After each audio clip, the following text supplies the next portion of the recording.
Hello, everyone, and welcome to the first of our HippFest at Home presentations for 2025. Thank you for joining us. My name is Alison Strauss, and I am the director of HippFest and the programmer of the Hippodrome year round. We're just going to start off with a bit of housekeeping before we get properly underway. Subtitles are available by clicking the CC icon in the YouTube video player. And if you're joining this presentation for the online premiere, you can submit questions or comments in the chat box. Our speaker, Joe, has kindly agreed to watch along as this talk goes live, so we'll endeavour to respond to any messages in the chat throughout the presentation. The window will close quite quickly once the premiere has concluded, so please don't save all your questions for the end. Try to drop them in as we go. So that's all the practicalities out of the way. And it's just really good to be back in the virtual realm with you all.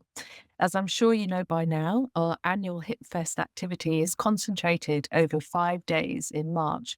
But as we've grown, we've extended ourselves luxuriously over the whole year with an autumn mini season of silence, our monthly podcast, with touring of our own music for silent film commissions, most recently The Rugged Island, a Shetland lyric directed by Jenny Gilbertson, which has been delighting audiences wherever it goes, and with this series of HippFest at Home illustrated talks.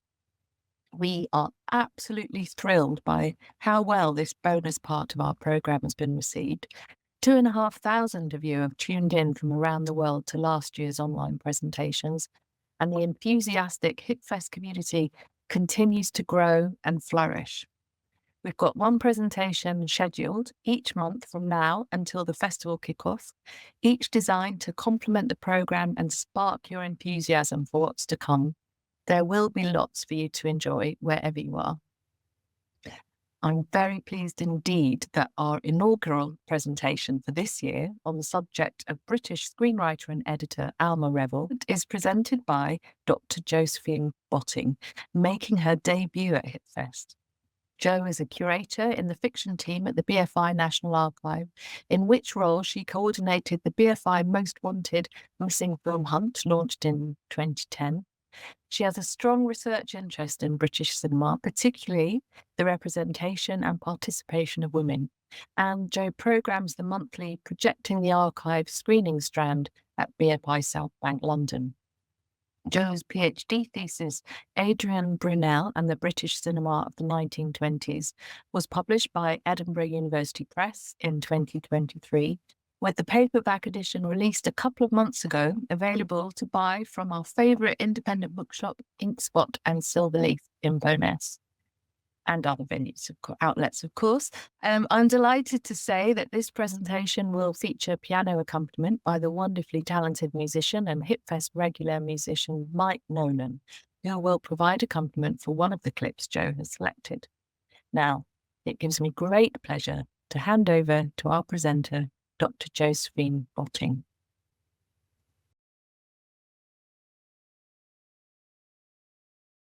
Thank you so much, Alison, for that introduction, and thank you for inviting me here to deliver this lecture. I really hope that your audience enjoys it.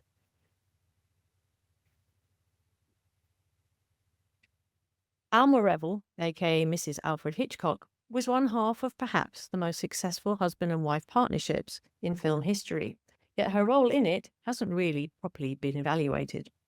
She was a talented film creative in her own right, but her career has been overshadowed by Hitchcock's international acclaim as perhaps the greatest film director of all time. The BFI Rubin Library contains 260 books on Alfred Hitchcock and only one about Alma Reville, written by her daughter, Pat. It's impossible to talk about Alma Reville without talking about Hitchcock, as their lives and careers were intertwined for almost 60 years. Yet in the late teens and early 20s, she was more famous than he was. She developed an excellent reputation in the industry, and she almost certainly had the potential to go further, but ultimately chose to use her talents to support her husband. This is quite a timely moment to be re-evaluating Reville's contribution to cinema, as a box set of Hitchcock's late silent and early sound films was published in December 2024, to coincide with the 125th anniversary of their birth. For Alfred Hitchcock and Alma Reville were born one day apart, on the 13th and 14th of August 1899, respectively. In this talk, I will try to give an overview of Reville's career with and without Hitchcock, and also a flavour of her as a person. I'm going to start near the end by sharing Hitchcock's tribute to his wife at the ceremony where he received his AFI Lifetime Achievement Award in 1979. I beg permission to mention by name only 4 people who have given me the most affection, appreciation, and encouragement, and constant collaboration. The first of the 4 is a film editor. The second is a scriptwriter. The third is the mother of my daughter Pat. And the 4th is as fine a cook as ever performed miracles in a domestic kitchen. And their names are Alma Reville. This perfectly sums up how Reville combined being a working woman, a wife, and a mother, facilitating her husband's career and fulfilling his needs on a domestic and emotional level. Hitchcock clearly wanted to publicly acknowledge how important she had been to his success. He added that without her, he might still be in the room that night, but as one of the slower waiters on the floor. Over the 53 years of their marriage, she had remained mostly in the shadows. What was she really like? In 2012, 2 films were made which attempted to throw some light on Alma and her role in Hitchcock's work, focusing on the 1950s and 1960s, by which time he had really cemented his place among the Hollywood greats. In The Girl, she's played by Imelda Staunton, physically much more similar to the real Reville, but she's portrayed as a rather meek, put-upon wife who is fully aware of her husband's infidelities, whether fantasy or reality, and chooses to ignore them. She comes across as something of a victim and almost seems to enable his purported obsession with blondes, bringing actress Tippi Hedren to his attention. In Hitchcock, the role is taken by Helen Mirren, who said she regretted not being able to inhabit Reville physically, but communicates her strength of character and independence. In this film, it is Reville who has an affair with writer Whitfield Cook, something he alludes to in his memoirs. The film shows the great director falling apart and Reville marching onto the set of Psycho to save the film, as well as demonstrating her eagle eyes in spotting continuity errors, as shown in the picture here. These fictionalized accounts of the Hitchcocks, while they are based around fact to some degree, depend heavily on supposition. Alfred Hitchcock was larger than life, both literally and figuratively. He was a showman, very much in the public eye, and enjoyed the attention of the press. His clowning around all part of the creation of his persona. While he basked in the glory, Reville seemed content to remain in his shadow. While her contribution to his success is undeniable, it's almost impossible to quantify it, as most is uncredited, and she never liked to speak about her work. When she was approached in 1974 to feature in a book about women writers, Hitchcock refused on her behalf, maintaining that she never really was one in a creative sense, which is patently untrue. Let's look at the beginnings of her career. And I'm indebted to Natalie Morris for much of the information here. Her research on Reville's early career has been invaluable. She was born Alma Lucy Reville on the 14th of August 1899 in Nottingham, where her father Matthew was a rep for a lace company. When she was still very young, the family moved to Twickenham in southwest London, and her father got a job in the costume department at the nearby Twickenham Studios in St Margaret's. Alma was doing very well at her private school, but dropped out due to illness. She contracted chorea, also known as St Vitus dance, which curtailed her education, and she had to find a vocation instead. But she had also contracted another disease, filmitis. She was a huge film fan and used to cycle to Twickenham Studios to see the stars, so it was a dream come true for her when her father secured her a job there. At the age of 16, she started as a tea girl for a London film company, which was one of the largest and most important production firms at the time. She later maintained that she was not particularly ambitious, yet her enthusiasm and hard work led to rapid promotion. She began to train as a cutter, a common entry point to the industry, particularly for women. There was a sense that women were skilled at jobs that required concentration and attention to detail. Cutting was a forerunner of the editing process, but was a less creative role at that time and was done under the director's supervision. However, it was hugely important to get right and was connected to the concept of continuity, as shots cut together needed to blend smoothly so as not to create jumps or mismatches. Alma loved the work and was eager to learn. There were two American directors at the studio, George Lone Tucker and Harold Shaw, and they brought Hollywood know-how to the struggling British industry, helping Alma gain insight to their filmmaking processes. However, the London Film Company itself was struggling, and production there was suspended in 1917. The studio was leased out, but Reville was kept on to work with director Maurice Elvey. Elvey is little known now, but he was a hugely respected British director at the time, and went on to be one of the most prolific, making 200 films over 5 decades. Elvey was quite an innovative and ambitious director, and this period was another intense education for her. He recognised her talent and wanted her out on set rather than in the cutting rooms, promoting her to studio floor assistant and then second assistant director. We know very little about what exactly she did during this whole period, as she received no on-screen credits, which was common at the time, as only the cast and the top technical people got their names up front. But she clearly fulfilled several other roles during her time with Elvey, supervising editing over the next 2 years, as well as working on titling. Alma even got the chance to try her hand at screen acting in Elvey's film The Life Story of David Lloyd George in 1917, in which she played Megan, the Prime Minister's daughter. However, the film was caught up in political intrigues and was never actually released, which must have been really disappointing for her.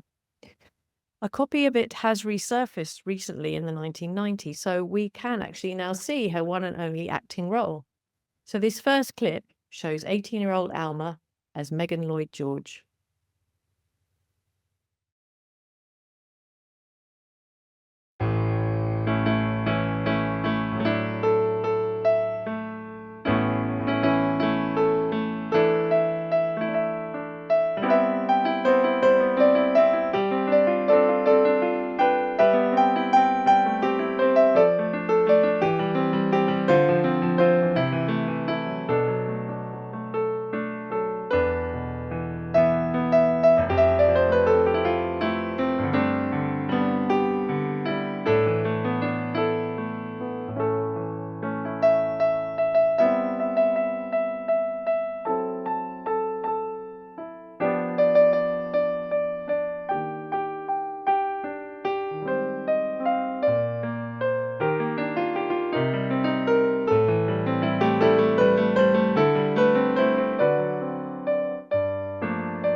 I'm sure Alma harboured secret hopes that her acting career might take off.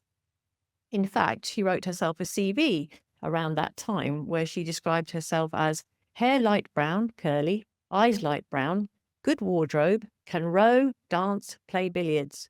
And she foregrounded here her performing experience over her considerable technical skill. But it was not to be, and soon after this, LV moved to the production company Stoll. It appears he may have taken Alma with him for a short time, before she was then taken on by American company Famous Players Lasky, who were operating out of Islington Studios. She was given the role of continuity girl, and she later said in an interview, "It sounded very nice. In truth, I hadn't the faintest idea what a continuity girl did. I think it's because I hadn't a clue to what it involved and didn't know any better that I said yes." She recalled that she was assigned a costume film and nearly wept when she saw the countless continuity errors in the finished film. But this only made her more determined to learn and get it right, and again she was surrounded by excellent mentors. She learned a lot about adaptation from the scenario department at Lasky, where there were several experienced American women engaged in writing the studio's output. She continued to gain valuable knowledge of Hollywood methods and techniques, which were developing at the time. While at Famous Players Lasky, she worked as floor secretary to Donald Crisp, who you can see in this photo sitting at the front in the hat, with Alma to his left at the table. He was a British actor and director who had worked in Hollywood under D.W. Griffith before taking up direction himself in 1914. It was also at Islington that Alma first met Alfred Hitchcock, who was working there as an editorial errand boy and titles artist. As an established cutter, continuity girl, writer, and production manager, Alma was better paid than him, and from his lowly position, he didn't feel able to speak to her. She later recalled, "All I can remember about first seeing him was that he was always walking around the studios with a large packet of drawings under his arm and wearing a rather draggy grey coat. Meanwhile, he found her a trifle snooty, but couldn't help noticing her." She later said, "I regarded myself as a very attractive girl, prettier perhaps than I was, but I was outgoing and social. You might say I had good self-esteem. I enjoyed pretty clothes, I loved movies, and I loved what I was doing. I was an optimistic type and saw a rosy future." Unfortunately, her rosy future was somewhat blighted by Famous Players Lasky winding down in early 1922, and Reville found herself out of work. She placed an ad in the trade papers in April 1922 announcing that Alma Reville, the continuity writer, is now at liberty to accept engagements. Her period of unemployment ended when Hitchcock, now in a good position at Gainsborough, which had moved into the Islington Studios, offered her a job on the film Woman to Woman. This was Michael Balcon's first feature as producer. Balcon, of course, went on to run Ealing Studios in the 1940s and 50s, where he oversaw some of the best-loved British films of the period. From this point on, Alma and Hitchcock worked together quite closely. On this and the next few films, they were assistants to director Graham Cutts, a difficult man who was fiercely protective of his considerable power at the Gainsborough Studios.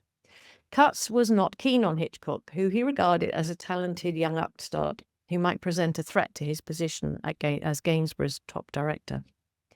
Yet he kept him on due to his obvious skill, and Alfred and Alma accompanied Cutts to Germany to film his next features, The Blackguard and The Prude's Fall. German studios were very affordable for British producers in the post-World War I years, and they also had some of the best equipment and technicians in Europe.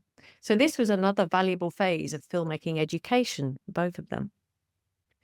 During this period of working together, Alma and Alfred became very close, and their working relationship developed into something more. While they were in Germany hunting for locations for The Prude's Fall, Hitchcock determined to propose to Alma before they got back to England.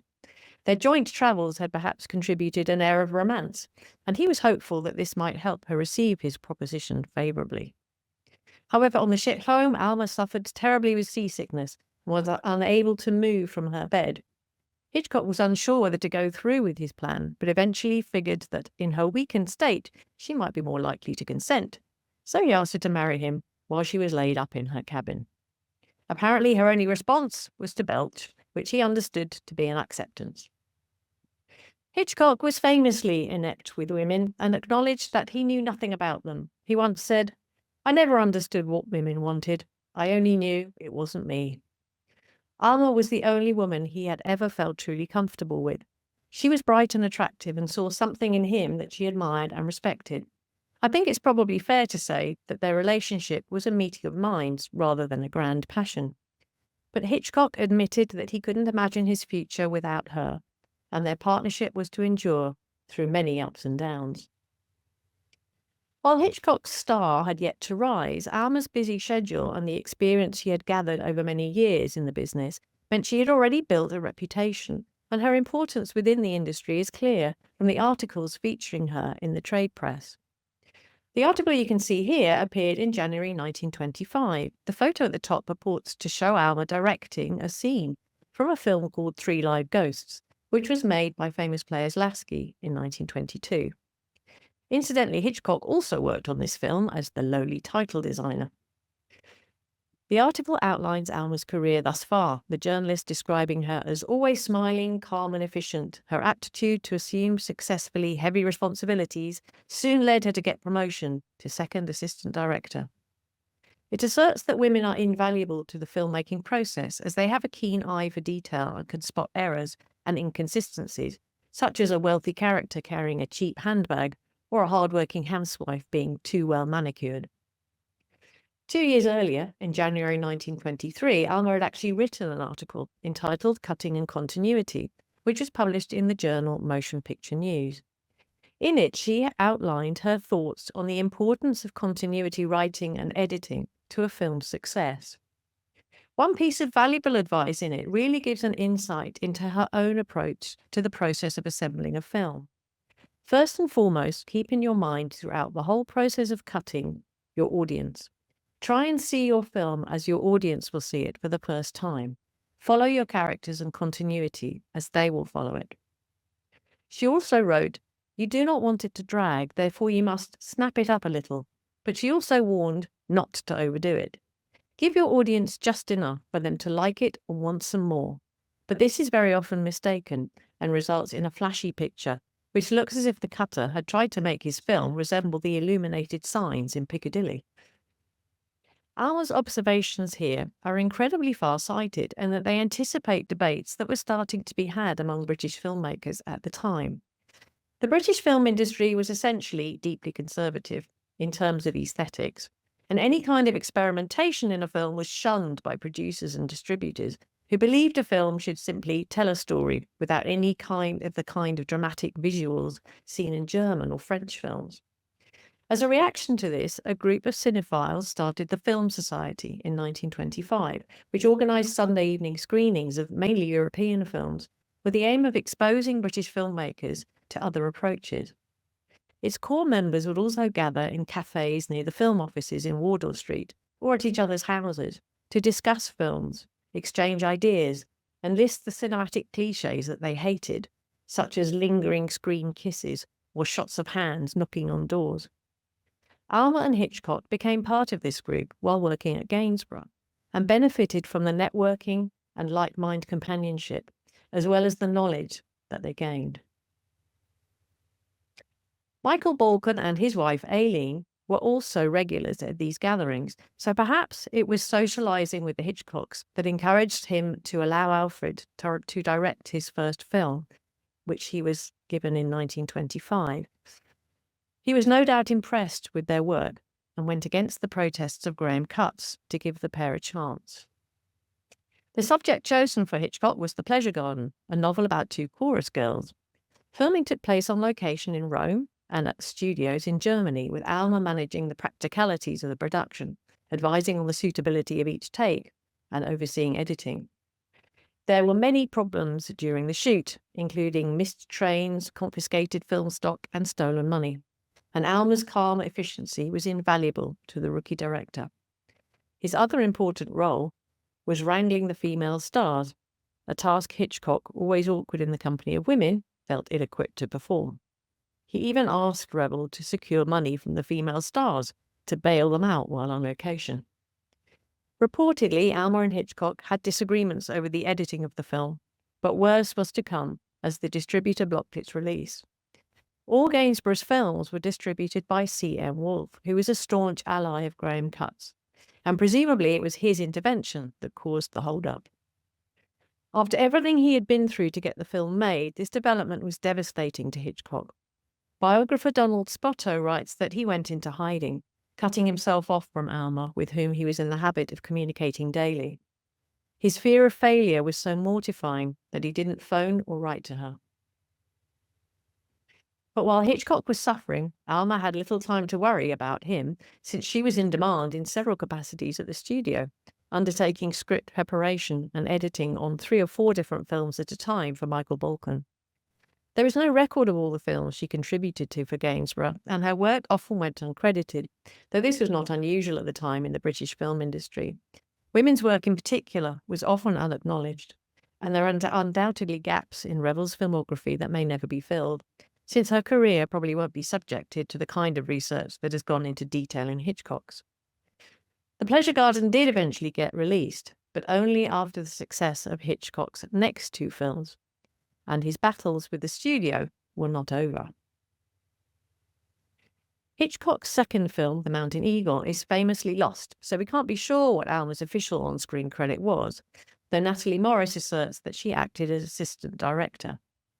We do have quite a few photos that were taken during the filming which seem to support this assertion, and we can certainly see from these that she was closely involved with day-to-day filming, doing continuity as well. In every shot, she has her trusty script in hand, even when making adjustments to an actor's hair. The location shooting took place in Switzerland, and you can see that conditions were probably quite challenging. No place for a woman, people may have felt at the time. But Alma, despite enjoying her own femininity, never let it get in the way of her work or limit her abilities. While she was clearly a determined person confident in her own views, I suspect she was careful about when to voice them, understanding that for a woman to get on in a male environment, it didn't do to challenge people too forcefully. Her reputation for being calm and efficient, or pretty and vivacious, belies the reports of her more robust challenges to Hitchcock during their collaborations, and her petite, youthful exterior clearly concealed a confidence and determination. Balcon later said of Alma, she could have been a director, though he has a pretty poor record of encouraging women in the industry. There were women directors in Britain during the silent era. Ethel Batley, who made 70 films between 1912 and her death in 1917, and a bit later Dinah Shurey, though her features were actually used by some critics as evidence that women shouldn't be directing. There was a general belief that women were not suitable for the role of director. Pretty much all of the crew would be men, and it was felt that women didn't have the authority or even the vocal power to command their respect. Alma kind of concurred with this view, saying in an interview years later, "I'm too small, not just short, but small. I can never project the image of authority a director has to project. A director has to be able to play the role of director." When asked if she would have liked to direct, she said, "I never really thought about it. I loved my work, and I would have just wanted to go on with it. I liked writing, and I liked best working with a small group of people, like a stock company. As everything got so big, you were no longer part of a team, but part of an organisation. Later, sometimes I thought I might like to write a novel, because you can do that alone." And what a shame that Reville never wrote that novel. It would have been a fascinating insight into the workings of her mind. Hitchcock's third film, The Lodger, A Story of the London Fog, began shooting in May 1926, with Reville again as his assistant director for the third and last time. Alma also makes a brief appearance in The Lodger, as you can see from this image, in a close-up, reacting to the news on the radio. This was the last time she appeared in front of the camera, and her inclusion was almost certainly for budgetary rather than artistic reasons. The back of Hitchcock's head can also be spotted in The Lodger, but he soon began inserting his famous cameo appearances, the first of which was in the 1928 film Easy Virtue. It's interesting that as Alma began to move out of the limelight, Hitchcock was placing himself fairly firmly into its glare, devising amusing little segments that became a trademark. The Lodger was another troubled production, and the film was shelved, with Balkan demanding re-edits. But when it was finally released, it was a huge success, securing Hitchcock's position in the industry. It's also considered the first real Hitchcock film, featuring many of the elements that came to define his thrillers: a blonde in peril and elements of doubt about the hero. While Hitchcock didn't fully hone his distinctive style for some time to come, there's no doubt that Alma was crucial to its development and that it evolved through their collaborative process. A year after their engagement, Alma and Hitchcock tied the knot. Alma took Catholic instruction, and they were married on the 2nd of December 1926 at Brompton Oratory. They had been working and travelling together for almost 4 years and had become inseparable. By day, they were at the studio together. By night, they went to restaurants, cinemas and theatres, nightclubs and gallery openings. They honeymooned in Europe, in Paris, Lake Como and St. Moritz, before moving into a flat in Kensington. It was common at this time for women to give up work once they married, but while Reville did no more assistant direction and received few credits on her husband's films for the rest of the decade, she was far from idle and was still in great demand. While the trade press triumphantly listed Hitchcock's directorial accomplishments, it acknowledged that Alma Reville, his wife, is rapidly becoming one of our busiest scenario writers. Yet she took her role as a wife and homemaker seriously and concentrated on scenario writing, a job that could be done at home. She became respected as a skilled screenwriter, adept at structuring and breaking down stories and treatments into cinematic language that could be translated to the screen. The Constant Nymph was based on a hugely popular novel, then stage play, and its production as a film was eagerly anticipated. Author Margaret Kennedy and theatre director Basil Dean insisted on writing the screen treatment, despite having no film experience, and the fact that Balkan brought in Reville to prepare the screenplay for such an important title shows just how much he valued her work. The film was about a bohemian family presided over by a British composer who lives in the Austrian Tyrol with his daughters by various different women. One teenage daughter, Tessa, is in love with a protégé of the father, played by Ivan Novello, and her devotion to him endures despite his marriage to another woman. Reville was the perfect choice to work on this film, as her particular skill was in female-centered stories, bringing to them a naturalness in dialogue and a sensitivity to relationships. As always, it's not easy to pinpoint her exact contribution, but certain scenes in the original script suggested imaginative visuals, such as Tessa hallucinating in moments of tension, which I like to think sprang from her own understanding of the young girl's fevered mind. Unfortunately, these touches didn't make it to the final film, which is no great surprise in the conservative environment of the British industry. However, in scenes such as the meal depicted here, the mood and complex relations between the characters are skillfully communicated through continuity and cutting. Reville was pregnant while working on the screenplay for The Constant Nymph, and her only daughter, Patricia, was born on the 7th of July 1928. She now had even more reason to step back from film work and focus on family life. She's not credited on any of Hitchcock's later silent films, though there is no doubt she was involved heavily in all of them. Such was his reliance on her advice and expertise. I do wonder, though, how she felt about that shift, from being referred to as Alma Reville, a film industry figure in her own right, to becoming Mrs. Hitchcock, defined purely by her relationship with him. Alma continued to get commissions independent of Hitchcock, mostly working in collaboration with other writers. Most screenplays or film scenarios went through various drafts and were the product of several different writers, so again it's difficult to evaluate Alma's contribution, even to those that she is credited on. This is one of the reasons that her work has not been studied in more depth. Another, of course, being the difficulty of unpicking her work on Hitchcock's films. On The Firstborn, she worked with actor-director Miles Mander to bring his novel to the screen as a melodramatic tale of infidelity and illegitimacy in the world of politics. It is regarded as a technically innovative film, suggesting that Alma was just as capable of creating visual flourishes, the snappiness she had written about, as Hitchcock himself. A Romance of Seville, a musical drama, was an early sound hybrid, also released in a stencil-coloured version. Reville has only one solo writing credit at this time for the film After the Verdict, a British-German co-production about an aristocrat accused of murdering his lover, for which she adapted the original novel. Once thought lost, the film surfaced in an American archive but is virtually impossible to see, so it's difficult to ascertain how innovative it is. But these were all major, big-budget productions, and as sound films began to replace silence, Reville's writing skills remained in demand, and she continued to work for other directors well into the 1930s. However, she and Hitchcock were about to embark on their most productive collaborative period. As sound replaced silent film, the Hitchcocks were quick to exploit its potential. Blackmail, Hitchcock's ninth feature, was Britain's first sound film, and is regarded as hugely innovative in the way it's used. Yet the aesthetic of silent films did not disappear immediately. Hitchcock at this point was between regular writing collaborators, and he relied heavily on Alma. This was the only time he really did any writing himself, and the two produced what I think are some of their most interesting films together. One of my favourite of these collaborations is Murder, made in 1930.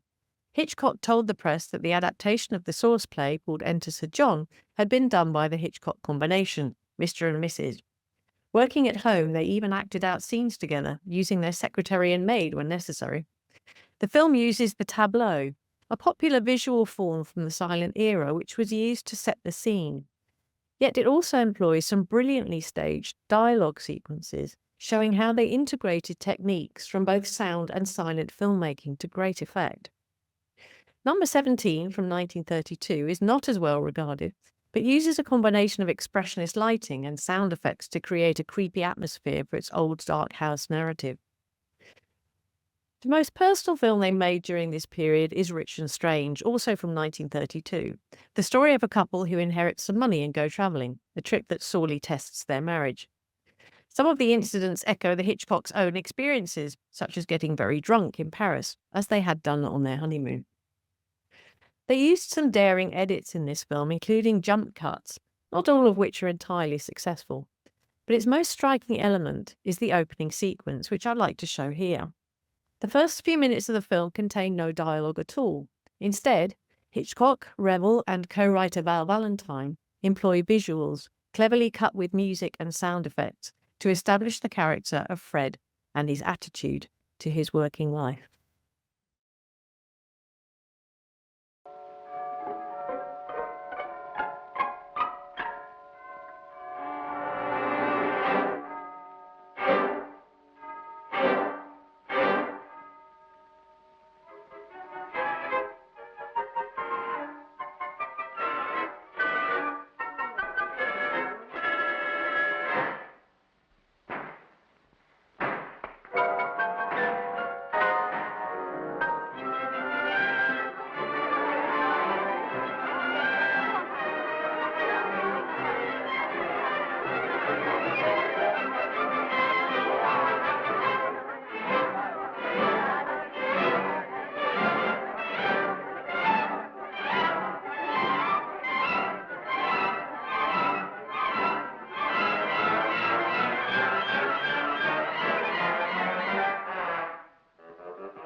Alma's duties as housewife and mother took priority over her own career, and as Hitchcock established himself in the industry, presumably her need to earn a wage lessened.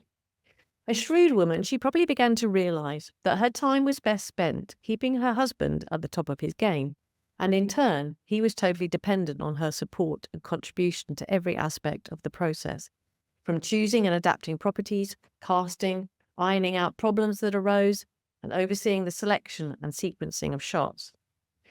However, she was spending less time on set. This photo shows her visiting the shoot of the 39 Steps, but she was no longer at his side as she had been in the early days. She spent more time at home in their flat on the Cromwell Road, where writing sessions and script conferences would take place.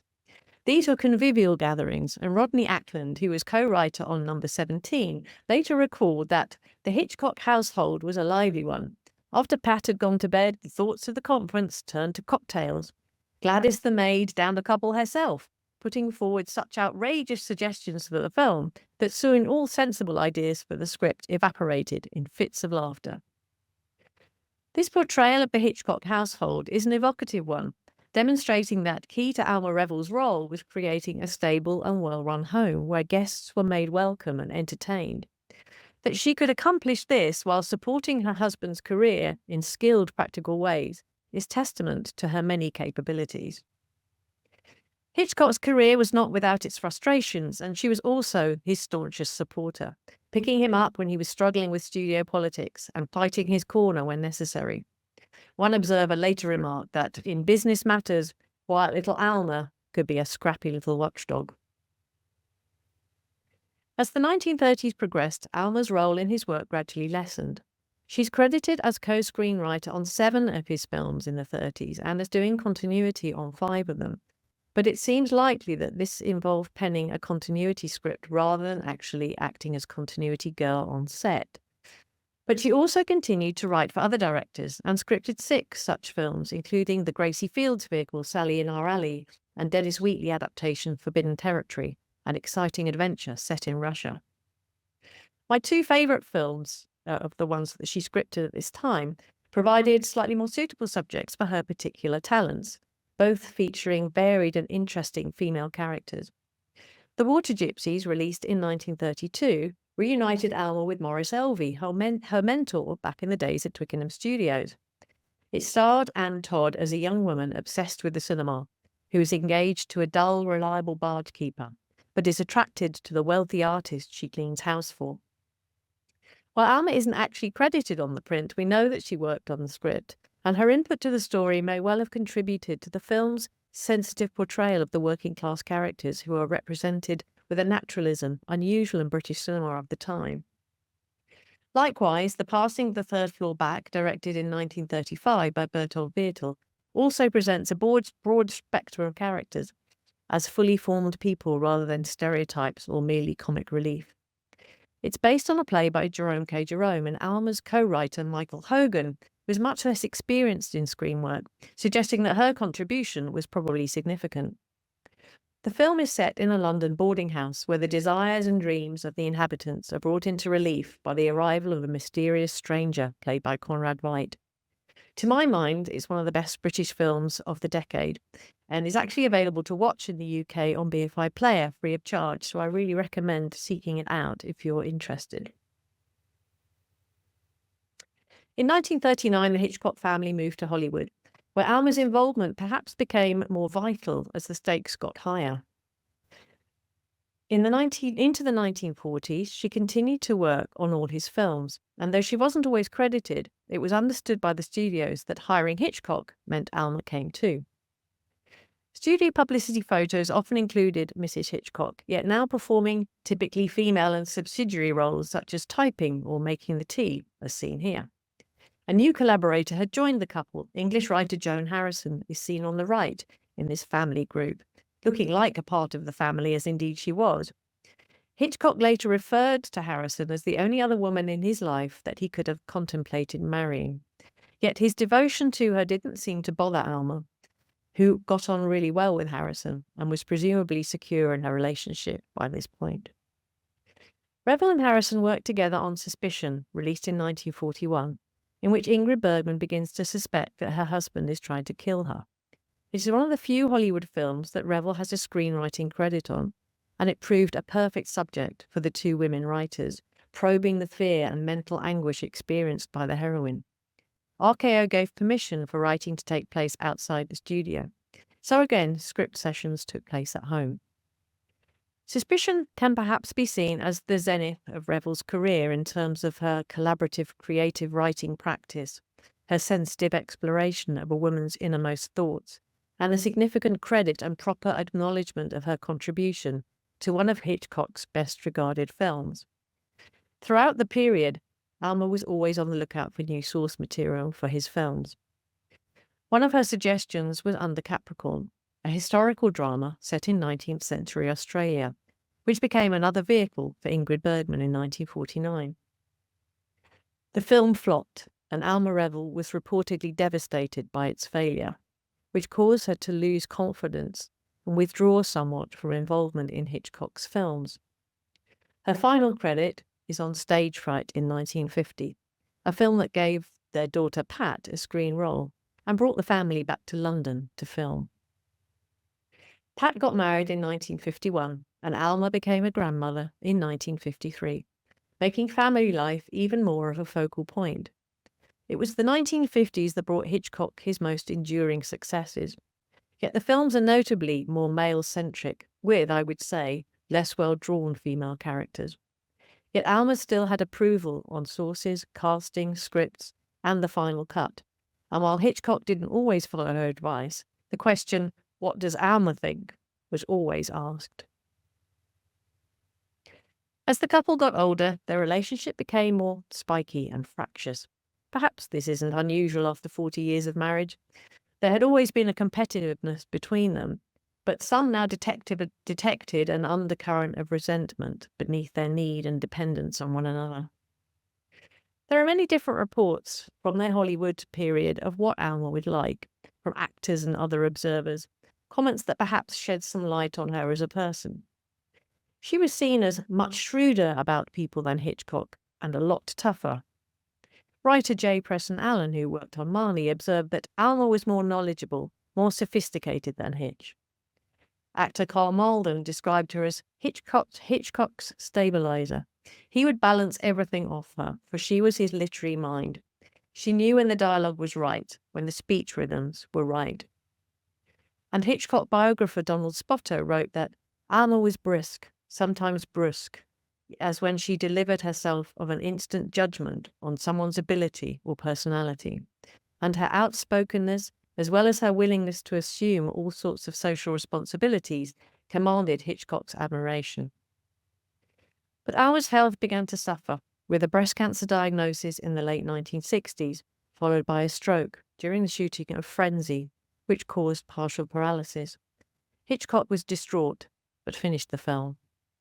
Alma Reville grew up in the world of cinema, and of her many talents, perhaps the most important was her excellent visual mind. Her experience in continuity gave her a feel for how film worked, and when watching the rushes, she often saw things that others didn't notice. Alma was also able to provide a woman's perspective, and she had a keen appreciation of women's fears and desires. She was intrinsic to Hitchcock's success. As Spoto wrote, she was the last to see a film before its distribution, the last to express an opinion on a difficult scene or a point of narrative. Hitchcock died on the 29th of April 1980, and Reville lived on for another 2 years until the 6th of July 1982. Her obituary by Charles Champlin contains this wonderful epitaph. The Hitchcock touch had 4 hands, and 2 of them were Alma's. I hope you feel like you know Alma Reville a bit better now, and thanks for listening.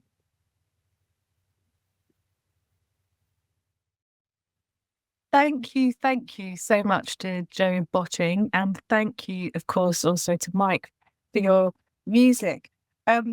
Just such a wonderful, comprehensive presentation. I so much enjoyed it, and it was great that you really have brought Alma Reville out of the shadows of Hitchcock, and I think now many more people will have taken note of this clearly really extraordinary woman.